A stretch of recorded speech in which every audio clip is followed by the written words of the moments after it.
ಇವತ್ತು B J P ಸರ್ಕಾರದಲ್ಲಿ ನಮ್ಮ ಸರ್ಕಾರ ಬಂದಾದ ಮೇಲೆ ಬಿ ಜೆ ಪಿಯವರು ಹೇಳ್ತಾಯಿದ್ರು ಈ ಸರ್ಕಾರ ಗ್ಯಾರಂಟಿ ಕೊಟ್ಟಿದ್ದರಿಂದ ದಿವಾಳಿಯಾಗಿದೆ, ಸರ್ಕಾರದಲ್ಲಿ ದುಡ್ಡಿಲ್ಲ ಅಂತ.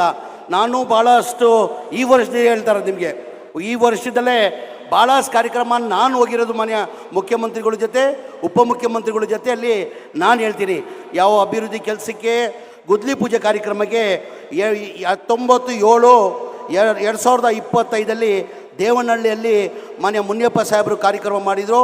ಆ ಕಾರ್ಯಕ್ರಮಗಳು 1700 ಕೋಟಿ ಗುದ್ಲಿ ಪೂಜೆ ಹಾಗೆ ಉದ್ಘಾಟನೆ ಕಾರ್ಯಕ್ರಮನ ಇದೇ ವರ್ಷದಲ್ಲಿ ನಾವು ಮಾಡಿದ್ವಿ.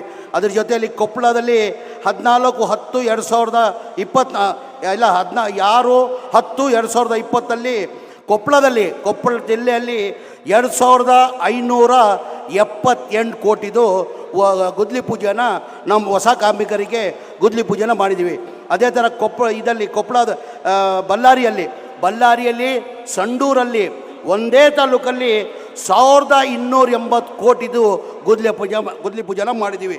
ಮೊನ್ನೆ ನಮ್ಮ ಹೋದ ತಿಂಗಳಲ್ಲಿ ನಮ್ಮ ಜಿಲ್ಲೆಯಲ್ಲಿ ಕೂಡಲಗಿಯಲ್ಲಿ ಬರೀ ತಾಲೂಕುವಾರು ಕಾರ್ಯಕ್ರಮಕ್ಕೆ ಗುದ್ಲಿ ಪೂಜೆನ 1234 ಕೋಟಿದು ನಾವು ಮಾಡಿದ್ದೀವಿ.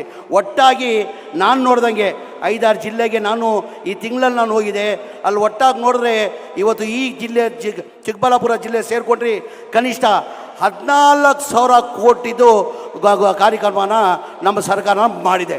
ಎಲ್ಲಿ ನಮ್ಮ ಸರ್ಕಾರ ದಿವಾಳಿಯಾಗಿದೆ ಅಂದರೆ ಬಿ ಜೆ ಪಿಯವರು ಹೆಂಗಿದೆಲ್ಲ ಮಾಡೋಕ್ಕೆ ಸಾಧ್ಯ ಅಂತ ಬಿ ಜೆ ಪಿ ಸ್ನೇಹಿತರಿಗೆ ಕೇಳಕ್ಕೆ ಬಯಸ್ತಾ ಇದ್ದೀನಿ. ಹಾಗಾಗಿ ಎಲ್ಲ ಕಡೆ ಮಾನ್ಯ ಮುಖ್ಯಮಂತ್ರಿಗಳು ಎಲ್ಲ ಜಿಲ್ಲೆಯಲ್ಲಿ ಕಾರ್ಯಕ್ರಮನ ಹಮ್ಮಿಕೊಂಡು ಮಾಡ್ತಾರೆ. ನಾನು ಹೆಚ್ಚಾಗಿ ಮಾತಾಡೋಕೆ ಹೋಗಲ್ಲ, ಅಥವಾ ಭಾಳ ಕಾತುರದಿಂದ ನಮ್ಮ ಮುಖ್ಯಮಂತ್ರಿಗಳು ಮಾತು ಮತ್ತು ಉಪಮುಖ್ಯಮಂತ್ರಿಗಳು ಕೇಳಬೇಕಾಗಿದ್ದಾರೆ.